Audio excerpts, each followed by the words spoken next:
To bring the benefits of the Subhash Chandra Show to your educational institution, teachers and students, send an invitation to Juhi Jha at juhi@such.org.in.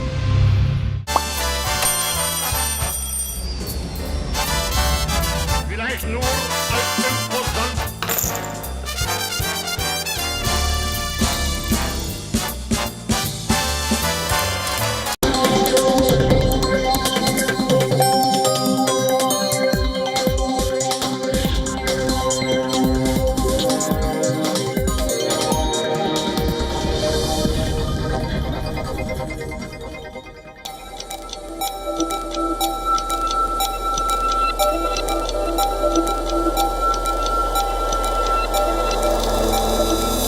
Hello and welcome. You're watching Gravitas with me, Raisha Sehgal.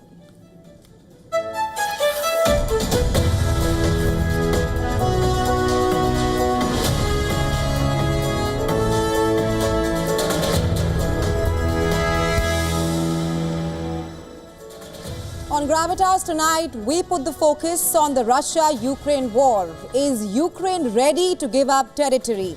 Will Kiev make territorial concessions if it means ending the three-year war with Russia? I will get you the details on the show tonight. Our next story is about the e-commerce giant Amazon and how it is being linked to the case of murdering 3 girls at a Taylor Swift-themed dance event last year in UK's Southport. Questions are being raised on how the killer managed to obtain weapons online. And who is betraying Taiwan? On the show tonight, I will tell you about a retired Taiwanese general who has been accused of helping China's invasion plans. Finally, we will tell you about a new trend. It's called sad bait and how sadness is being sold online. All that and a lot more lined up on Gravitas. Let's get you started.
Well, it's 9 PM IST and we are coming to you with some breaking news. Russian President Vladimir Putin has said that he is now ready to talk with US President Donald Trump on the Ukraine-Russia war and is now waiting for a signal from Washington, D.C. Well, is a war-ending deal on the cards? And now this is the big question that we're asking you right now. It comes a day after US President Donald Trump said that he is working to end the war. And after Zelensky said that he could speak with Russian President Vladimir Putin, all sides now appear to hash out a peace deal. It all sounds highly promising at this point of time, except that it raises several practical questions. Who puts their guns down first? What concessions will be made to end the 3 years of fighting? Let's do a deep dive now. First, let's get you up to date with what's happened. On Friday, Russian President Vladimir Putin said that he was ready for talks with his US counterpart, fueling expectations of contact between the two world leaders. He said, and I'm quoting here, "As for the issue of negotiations, we have always said, and I want to emphasize this once again, that we are ready for these negotiations on Ukrainian issues." This after US President Donald Trump said that he wants to meet Putin as soon as possible in a bid to secure an end to the war with Ukraine. Remember, Trump has been pushing for a deal to end the Ukraine war. He has also expressed his desire to work towards cutting nuclear arms, something that the Kremlin said Putin had made clear he wanted to. Earlier, media reports suggested that Trump's team was eyeing a peace plan for Ukraine, which could include a ceasefire along the current front lines and the creation of an 800-mile demilitarized zone patrolled by European troops. Additionally, the roadmap would reportedly see Ukraine's agreement to delay its aspirations to join NATO for at least 20 years. That's what Russia said. Russia, however, has ruled out a freezing of the conflict. In fact, Russian Foreign Minister Sergei Lavrov has said that the Kremlin is, of course, not satisfied with proposals to postpone Ukraine's NATO ambitions and deploy a Western peacekeeping contingent in Ukraine. Russia has insisted that hostilities will only end when Ukraine commits to permanent neutrality and also a denazification of Ukraine. It has also said that Ukraine must recognize the territorial realities on the battlefield, on the ground, which means accepting the status quo on the front, which would essentially mean Ukraine ceding territory. Question is, will Ukraine agree to these terms? You see, Zelensky's recent readiness to hold talks is a stark departure from his stand in the fall of 2022, right after Donetsk, Luhansk, Kherson and Zaporizhia were annexed by Russia. Zelensky had signed a decree banning himself from any negotiations with Putin, and that decree still remains in force. Yet, in an interview with news outlet Bloomberg, Zelensky appeared to have changed his stance on the issue. The Ukrainian president now appears ready to secure a commitment from Trump to support and secure Ukraine before engaging with Putin. So then the question emerges, will Zelensky walk back on his terms to engage in talks? And even as these practicalities face all three leaders, there's another reality on the ground. Intense fighting continues between both the sides. On Friday, Russia launched a barrage of drones in an overnight attack on Ukraine. This attack killed 3 civilians and damaged residential and commercial buildings. As the war approaches the 3-year mark, Russia has stepped up its air attacks on Ukraine as well, sending dozens of drones almost every night to Ukraine. Meanwhile, Russia's Ryazan region saw an air attack early on Friday. The local authorities reported attacks on oil storage and a power station. A day before, Russia said on Thursday that its forces had taken control of one more settlement in Donetsk region. On the same day, Ukraine reported striking Russian targets, including command posts. Fighting has just become intense and Ukraine's front lines is on the brink of a collapse. And Russian forces continue making rapid and major advances on the battlefield deeper into Ukraine. Russian advances over the past month expose Russia's approach, and that is of encirclement of resource depletion and of steady territorial gains. And it looks like it is working right now. Even as Trump tries to get the two sides on the table, the focus on the battlefield remains on consolidating gains, securing supply lines and preparing for the next phase of operations. Trump has described the Ukraine war as an absolute killing field and has declared that it was time to end it. Well, questions remain. Can he end it? Well, we are now being joined live by Susan Tehrani from New York for more on the story. Hi, Susan. First up, how is the Trump administration seeing the statement from Moscow where Putin has said that he is ready to talk with his American counterpart?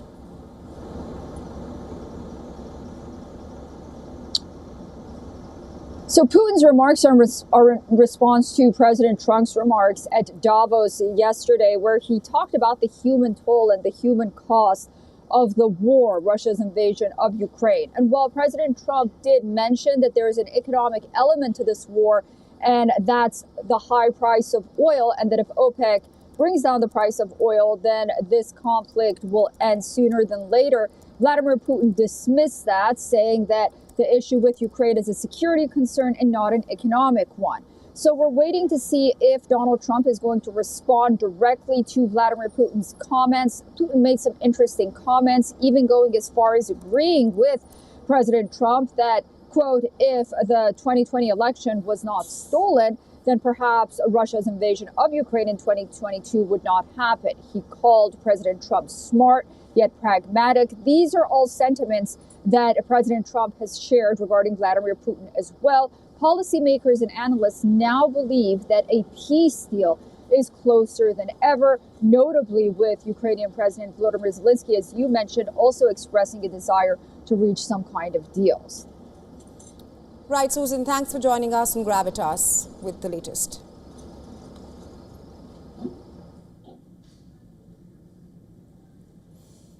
In the shadow of escalating global tensions, US President Donald Trump emerges as an unexpected harbinger of peace.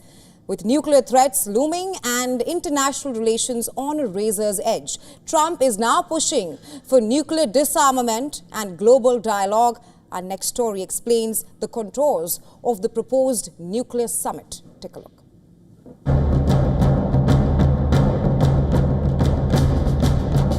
The world today is a much more dangerous place.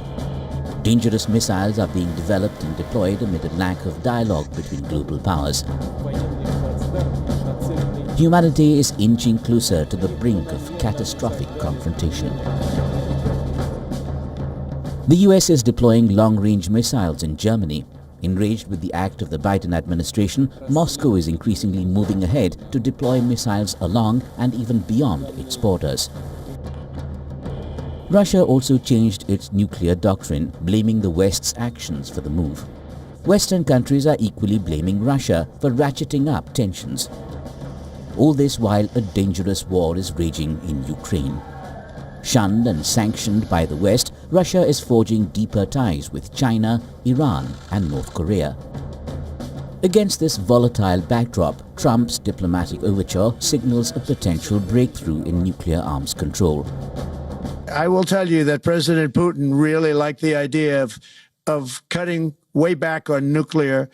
And I think the rest of the world, we would have gotten them to follow. And China would have come along too. China also liked it. Trump unveils an ambitious plan to convene talks with Russia and China, targeting significant reductions in nuclear weapons stockpiles. The US president's proposal comes at a critical moment when global nuclear arsenals are expanding, with China projected to increase its stockpile from 600 to 1,000 warheads by 2030. Russia possesses 5,889 nuclear warheads, marginally more than America's 5,244. Meanwhile, strategic alliances are shifting dramatically.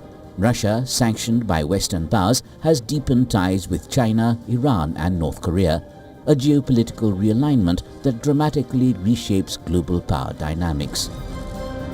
Trump's vision extends beyond Russia and China. He is previously engaged with North Korea and now hints at potential negotiations with Iran, demonstrating a multifaceted approach to nuclear de-escalation. His assertion that Putin was receptive to negotiations during his previous administration suggests a potential path to renewed diplomatic engagement. There is a sense that Donald Trump would disrupt the status quo, could be good for Russia. Certainly the divisions that are likely to follow, that have been anticipated, whether they will follow, we don't know. But that kind of sense that the West is dividing, that the US and the European Union, Europe more broadly, won't hang together. That, I think, always plays to Russia's advantage. It's what they like to see, division within the West. As global powers continue their intricate dance of deterrence and diplomacy, Trump's vision offers a glimmer of hope, a potential roadmap to reducing the existential threat of nuclear conflict. The big question is, can Trump translate this vision into action? Bureau Report, WION World is One.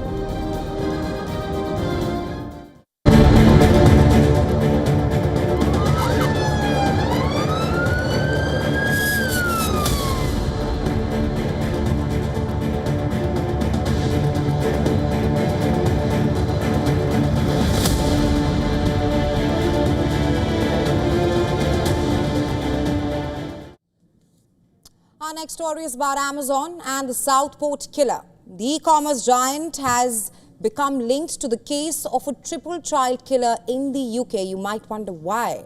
Because the killer was able to order the murder weapon from the online marketplace.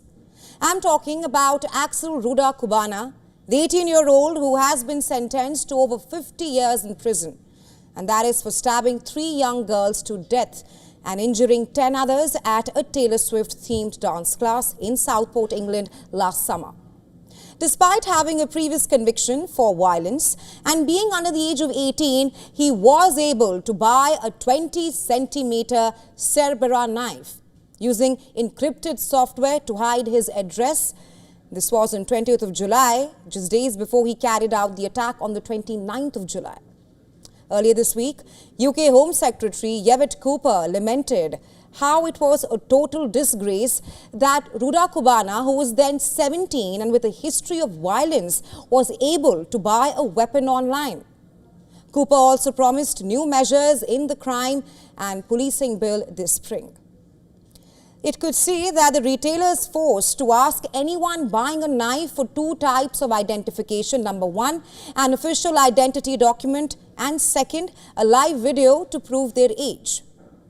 UK Prime Minister Keir Starmer has also pledged tougher measures to stop under-18s from buying knives online, describing the Southport killer's purchase of weapon online as shockingly easy. Starmer said, and I'm quoting him here, "Tragically, he was still able to order the murder weapon on the internet without any checks or barriers. A 2-click killer. This perhaps cannot continue." Unquote. Axel Ruda Kubana has been imprisoned now, and Amazon has launched an urgent investigation. Its spokesperson has said, and I'm quoting here, "We take our responsibility around the sale of all age-restricted items, including bladed items, extremely seriously and have launched an urgent investigation in relation to this tragic case. We use trusted ID verification services to check name, date of birth and address details whenever an order is placed for these bladed items. Our conditions of use and sale make clear that anyone under the age of 18 is not allowed to set up an Amazon account or even buy these items. The item in question was subject to age verification checks on delivery." Unquote. That's what Amazon has said. Even though justice has been delivered in the case, questions are being raised. How did everyone miss the many red flags? After all, the killer was known to the authorities. So how did they miss the multiple opportunities they had to stop him? More so, should e-commerce websites like Amazon be held accountable? Why was it so easy for Axel Ruda Kubana to buy from Amazon the knife he used to murder the 3 young children? Well, according to reports, he was also able to buy ingredients for the deadly poison ricin, that too online. In 2022, it proves that the threat has evolved. The market is no longer in the real world, perhaps it is online, on sites like Amazon. Sites that have made it easier than ever before to buy potentially life-threatening items, and that too with a single click. But Southport is merely the latest in a string of attacks in which would-be terrorists have avoided detection while buying materials to make harmful substances or even weapons for attacks. In 2017, Salman Abedi, who killed 22 people in a suicide attack at Manchester Arena, bought items like hydrogen peroxide for his bomb, that too from online marketplaces. Then, in November 2021, Imad al-Swelmeen blew himself up outside Liverpool Women's Hospital. He had also used a series of online retailers to buy materials. Then, in 2023, Wagon Dolphin, a far-right extremist, was jailed for terror offences after making gunpowder, having used an e-commerce website to buy 2 of the 3 crucial ingredients in making that. He also built a gun from a piece of aluminium tube. Well, in each of these cases, calls were made for better checks by Amazon and other online retailers. Each case has raised questions about why sophisticated technology, including algorithms, did not flag individual transactions that, considered together, could indicate sinister intent. In the case of Amazon, it says that it only sells items that comply with the law. The site also contains a long list of prohibited items, including bomb-making materials and items such as hydrogen peroxide, which are also found in hair bleach and disinfectants, but at a very low concentration. Which brings us to the second part of the story. But blaming Amazon for what happened on that horrific day last summer is also missing the point. Ruda Kubana, who was 17 when he attacked a group of children, was a troubled individual. He had a history of carrying knives. His guilty plea this week has meant the details of his case. And the shocking failure of the officials to stop him have also emerged. Ultimately, it's often simpler to identify and question the reasons behind the failure than to pinpoint the actions and moments that led to that failure. In the case of Southport killer, how and when did it all go wrong? The answer to that question may never come.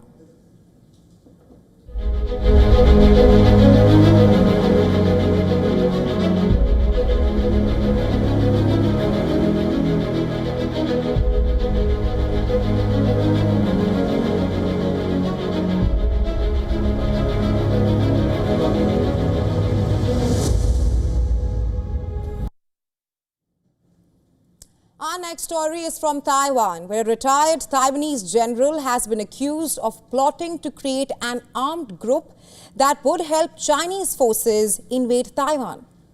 In a statement issued by the Taiwan High Prosecutor's Office on Wednesday, the former Lieutenant General, named Kao On-Kao, was among 6 people indicted for violating the national security law. Not just that, he has also been charged for allegedly accepting funds from China, that is to establish a pro-Beijing insurgency that can perhaps assist and help in overthrowing Taiwan's government.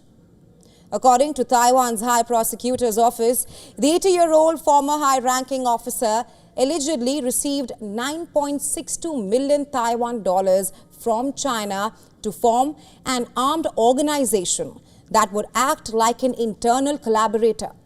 Not just that. The defendants were also accused of recruiting military personnel as well as spying on key military locations and exercises. Reportedly, using drones to carry out surveillance. Sounds like a very serious offense, one that suggests potential leaking of classified information to China from Taiwan. The statement from the Taiwan's High Prosecutor's Office read, and I'm quoting here, Kao On-Kao was a high-ranking general in Taiwan's army. He was trained and entrusted with important tasks by the nation for a very long time. He should have had strong loyalty to the nation, but for personal gain, he failed. Unquote. The prosecutors also said that Kao and his group of recruits had visited China multiple times, that's between 2018 and 2024, and that is to meet with Chinese military intelligence personnel for instructions and funding. You see, the fears of Taiwan right now are legitimate, as time and again it has come under increasing military and political pressure from China, especially since the Taiwanese people have elected presidents belonging to the Democratic Progressive Party, or the DPP, in Taiwan, who regard Taiwan as a sovereign state. And amid fears of Beijing accelerating plans to invade Taiwan, the US intelligence has suggested that it could happen as soon as in 2027. And Taiwan now is extra cautious, and not without good reason, especially as, in this case, the suspect in question, the Taiwanese general, has had a murky past. In 2021, Kao had published a video of himself calling on Taiwanese military officers to surrender to China and overthrow the DPP government, which raised questions regarding his motive. And now, once indicted, prosecutors have sought a minimum jail term of 10 years for Cao, while the other defendants face up to 8 years in jail.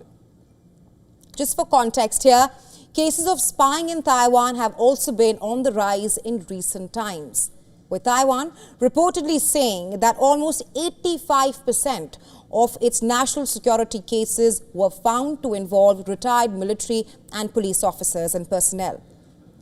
As per a report by Taiwan's main intelligence agency, the National Security Bureau, or NSB, just in 2024, just last year, 15 retired military veterans and 28 active service members were prosecuted, accounting for 23% and 43% respectively of all Chinese espionage cases. And as far as China is concerned, in his 2025 New Year address, Chinese President Xi Jinping had warned that no one can stop the historical trend of reunification. In light of all these events, what it means for Taiwan's national security as well as the country's future, questions that need pondering at this point of time.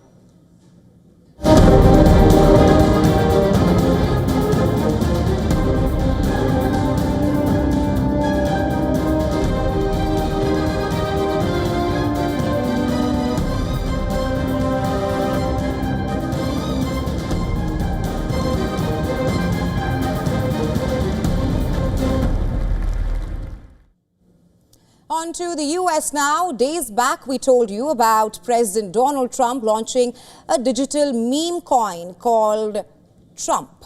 It was promoted in a very big way ahead of his inauguration on Monday. It appeared on his social media accounts and quickly became one of the most valuable crypto coins, with the value of a single coin shooting up to $75. Needless to say, this excited crypto investors and shareholders who were urged that they could begin buying it. And they hoped that Trump would do what it takes to legitimize the currency, much more than what it was during the Biden era. However, its claim to fame was rather short-lived, it seems. And that's because its value since has fallen to $39. With many now criticizing Trump for making a mockery out of the industry and a stunt at best. The question being, how did all this happen? You see, the latest dip in value came after Trump told reporters that he does not know much about cryptocurrency other than the fact that it was very successful. What's more, when he told his coin raised several $billion for him, he played it down, saying that's peanuts, pointing to tech billionaires assembled for a press conference about AI. You see, meme coins are often used by speculators to make money or to allow fans to show support to a star or moment in internet culture. And Trump's own meme coin was in fact deemed as a welcome feat by industry analysts. You see, cryptocurrency is no casual affair, but serious business for many. And Trump's individual brand made many hopeful that crypto perhaps can be used as a capital formation, something they hoped for the president to use to back up campaign promises, including focused plans, particularly around Bitcoin from the administration. Now, after the latest slump in its price, many investors feel angered, rather scammed as well. Now, CBDCs have been touted globally as the future of digital finance. However, critics argue that they hold power within central authorities, raising concerns over privacy, surveillance, and financial stability. Trump's directive halts all CBDC initiatives within U.S. agencies, redirecting efforts towards fostering a strong digital asset ecosystem powered by private innovation that includes dollar-backed stablecoins. Trump's executive action fulfills one of his campaign promises as well and marks a major shift in the United States' approach to digital currencies. While Trump's stance is clear, he wants to emphasize privacy, financial sovereignty, and market-driven solutions over centralized government control. The executive order also establishes a presidential working group tasked with crafting a comprehensive regulatory framework for online assets. It consists oversight, market structure, consumer protection, and risk management. Notably, the framework will help in the feasibility of building a national cryptocurrency reserve, potentially using Bitcoin currently held by US officials that is valued at $20.1 billion. Globally, this decision could influence the growth of digital currency adoption. While countries like China and the European Union accelerate CBDC implementation, the US is perhaps charting another path, aiming to preserve dollar dominance through decentralized technologies, and that is by endorsing stablecoins. The Trump administration underscores the importance of maintaining innovation within the private sector while safeguarding economic sovereignty. And this bold stance positions the US as a pioneer of decentralized digital finance. That also challenges the global CBDC trend and further reshapes the future of monetary policy and online assets. Trump's crypto ventures have become worth $7.7 billion, and that's in just a few days. And that's also raising concerns among ethics experts, market participants and others about the dangers of conflicts of interest and the potential of influence over the administration. Trump's ties to the crypto sector, especially through World Liberty Financial, have drawn scrutiny. A Reuters exclusive shows that many investments into World Liberty Financial are coming, and that's only because Trump is associated with the firm. The firm, co-founded by Trump, his sons, and real estate tycoon Steve Witkoff, has raised $300 million by selling WLFI tokens. Trump and his affiliates stand to receive 75% of the company revenues, and they also hold major stakes in the supply of about 22.5 billion WLFI tokens. Observers now argue that this perhaps creates a glaring conflict of interest. His administration's rejection of CBDCs directly benefits the private crypto ecosystem, where Trump is financially invested. Ethics experts warn that Trump's dual role, number one as a policymaker and then an entrepreneur, undermines impartiality. The decision could also have global ramifications. As countries like China and the European Union accelerate CBDC adoption, the US risks losing influence over the future of online finance. Critics suggest that Trump's anti-CBDC stance, it gives more importance to short-term personal gains over long-term economic strategy. This, in turn, will potentially weaken the dollar's global dominance and out its reserve currency status at risk too. Trump's involvement with World Liberty Financial, coupled with reciprocal investments with controversial figures, raises more ethical concerns.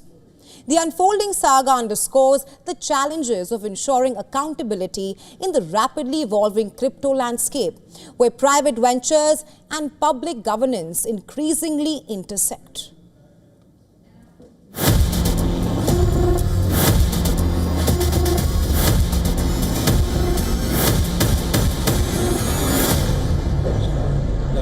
Well, it's very sad because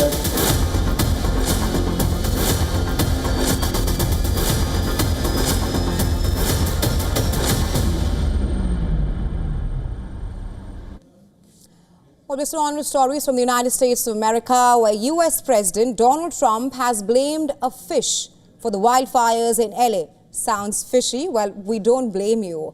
In an apparent dig, one of Trump's executive orders directed the federal agencies to supply more water from across the state to prioritize water needs by humans instead of trying to protect a nearly extinct tiny fish species known as the Delta smelt. What's more, on social media, in a press conference and even in a White House order, Trump has also derided the Delta smelt as a worthless fish and slammed Californian authorities. And that is for trying to save its breed over real people risking their lives. But the question being, how did a tiny fish even get on Trump's nerves and land up in a heated political controversy surrounding wildfire response and water management? Experts say, in reality, California's Delta smelt has minimal connection to the city's water supply. Some of whom have criticized Trump's environmental policies over not being backed by scientific solutions. Meanwhile, Trump's claims regarding the fires have been different. First, on Truth Social, he asserted that Governor Gavin Newsom's failure to sign an order allowing millions of gallons of water from excess rain and snow melt to flow southward from the state's north, and that had hampered firefighting efforts. Then, Trump asserted the accusation in a day one executive order in the form of a memorandum titled "Putting People Over Fish, Stopping Radical Environmentalism to Provide Water to Southern California." It's no secret that in times things flared up between Trump and Newsom, with the US president asking the governor to quit over his mismanagement of the LA fires, and Newsom hitting back at Trump for making this issue a political one. But what you see is that the experts suggest that California has a complex water crisis for over 4 decades, with climate change also playing a very key role in it. But can a fish really be blamed for the plight of millions who have been facing some of the deadliest infernos of the history of California? That has also ravaged prominent cities, areas and neighborhoods. What about lawmakers, governments and policymakers who are in fact in charge of real and strong decision making that can perhaps impact the lives of millions grappling with the current crisis? Moreover, California's water management policies have long been a flashpoint between environmentalists and urban planners. And as far as the fish is concerned, experts suggest that the story is quite the other way around. In 2009, water diverted due to agriculture and urban use, which then created a loss of habitat as well as increased predation by invasive species and exposure to contaminants, which then prompted Californian officials to list the fish as endangered. This had also sparked discussions around a balancing conversation alongside meeting agricultural and human demands. Now, massive federal and state-run pumping stations redirect water from northern areas to the south, which then create challenges for the smelt and other life. Experts suggest protections that limit the amount of pumping for the Delta smelt and other fish have had minimal recent impact on the LA water supply, with data now suggesting that most of the state's major reservoirs are currently at or above historic levels for this time of year, particularly in the south. This not only makes Trump's claims rather questionable, but also turns this humble species into a scapegoat, or if we can say, a scape fish. And now the moot question is, even with new fires breaking out in parts of California every other day and firefighters' die-hard efforts to control the damage, can LA be out of the woods soon? Well, that only time will be able to tell.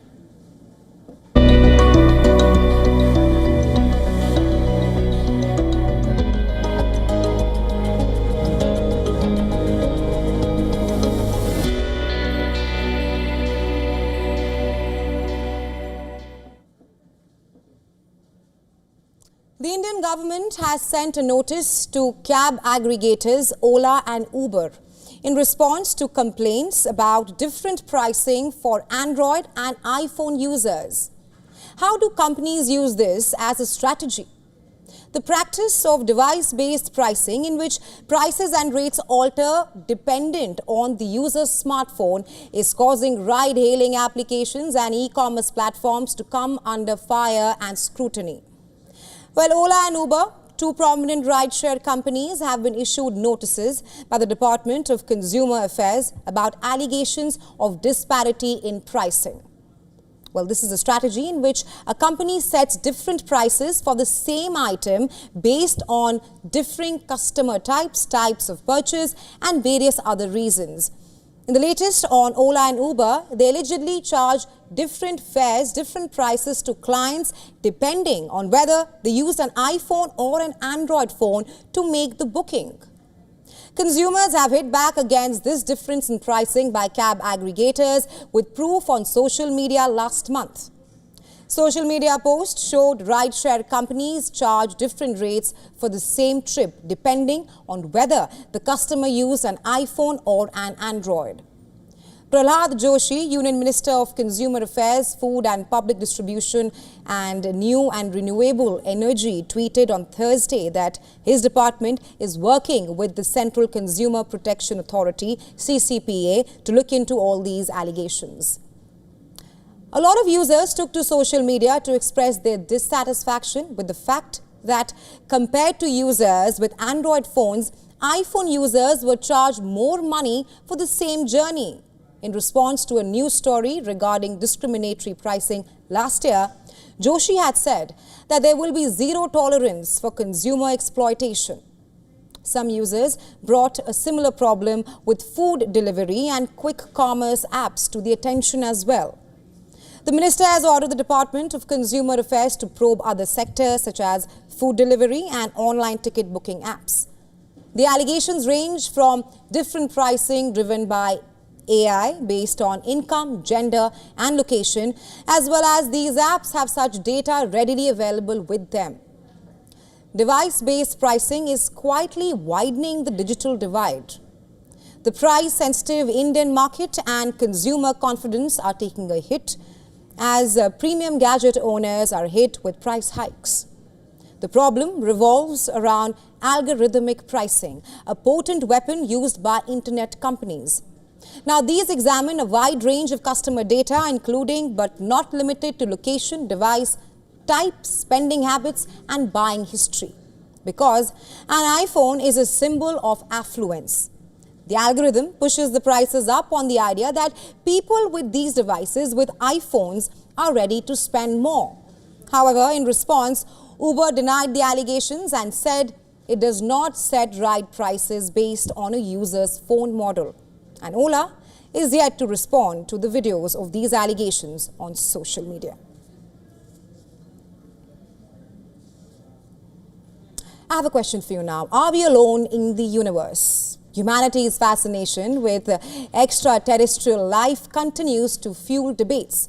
But a surprising theory is now making waves, literally. A US congressman claims that aliens might not be lurking in outer space, but rather under the ocean. Our next report telling you more.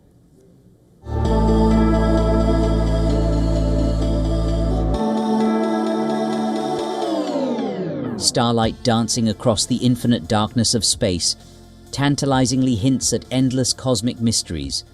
Billions of galaxies sparkle with untold worlds, each potentially harboring alien civilizations that are beyond human comprehension. Yet humanity's relentless search for extraterrestrial life might have answers, hiding not in distant star systems, but deep beneath our own planet's oceanic realms. US Congressional Representative Tim Burchett boldly challenges the traditional alien hunting paradigms, suggesting that underwater alien craft are moving at speeds that defy known physics. According to Burchett, an unnamed admiral has witnessed extraordinary underwater phenomena that challenge our understanding of technological possibility. The idea of aliens beneath the ocean adds a fascinating twist to the ongoing UFO debate. For years, sightings of unidentified flying objects have puzzled scientists and policymakers alike. Once dismissed as conspiracy theories, they are now a subject of serious congressional inquiry. However, the Pentagon remains skeptical.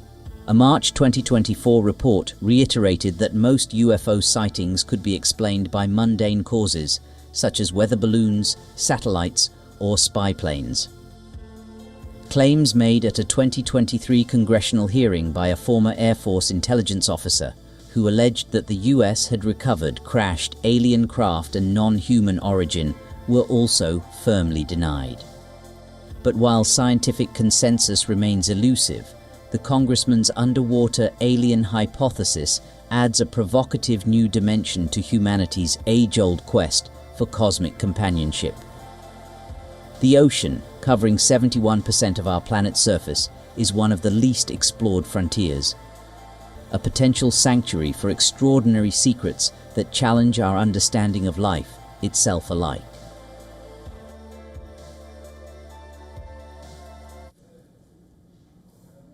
Before we move ahead with the show, I want to tell you about this new online trend. It is called sad bait.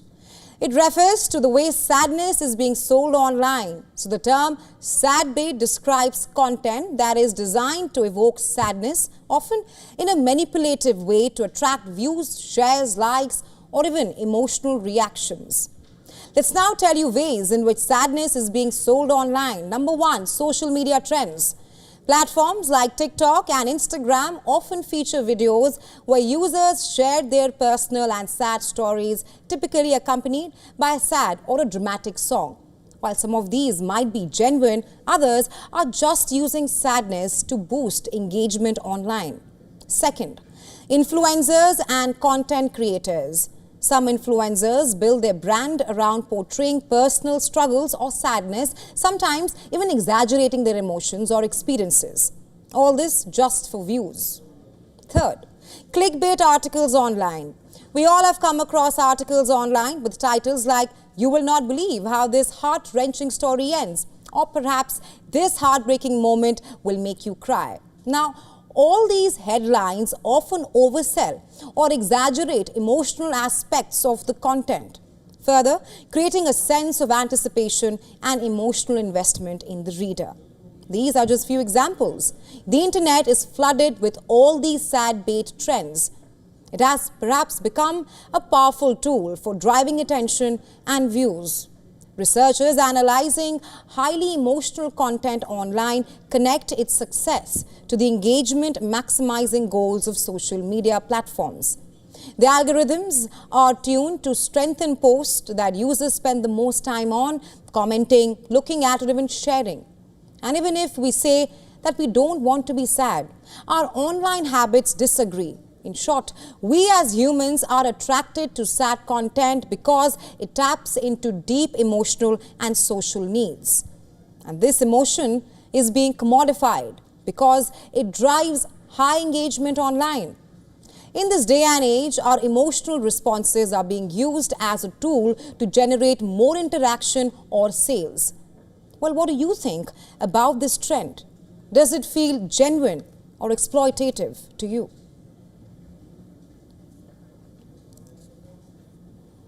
The Mahakumbh Mela 2025 at Prayagraj is attracting millions of devotees and tourists, and providing accommodation for them has been one of the key priorities for the Uttar Pradesh administration. WION's correspondent Johan Castell visits Prayagraj to explore the arrangements. Our next report telling you more.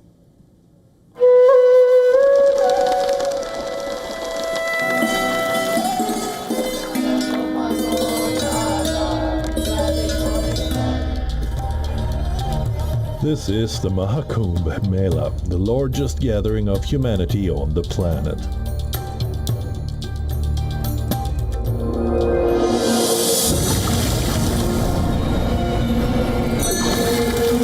This 45-day-long festival takes place every 12 years in Prayagraj.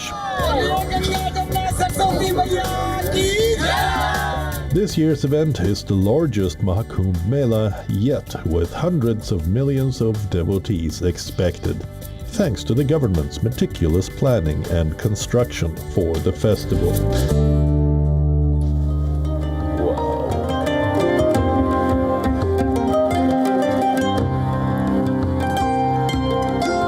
Very nice bathroom for being in a tent on nice tiles.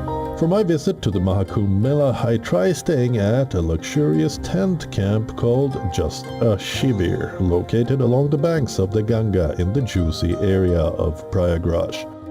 This resort features more than 100 luxurious tents in 3 different categories, from 480 square foot premium to 900 square foot family suite tents that can sleep 4 adults. This camp is not the only one you can stay at in the Kumbh. If you want a more immersive experience, the bookmark Naga Shivir offers tents where you can stay inside the Juna Akhada. Located in Sector 16 of the Juicy area of the Mahakumbh Mela, here at the Juna Akhada, you will get to meet and greet the Mahamandaleshwars of the Akhada and eat prasad with them on a daily basis. There are a total of 35 premium tents here in the bookmark Naga Shivir inside the Juna Akhada, and staying here will ensure you get the most immersive Kumbh experience. If you're planning to visit Mahakumbh for a royal bathing day, expect to pay significantly more for your stay. It can be over 100% more expensive on a royal bathing day compared to a regular day during the 6-week-long festival. Experiencing Triveni Sangam during a royal bathing day is as lively and action-packed as it can get at the Mahakumbh Mela.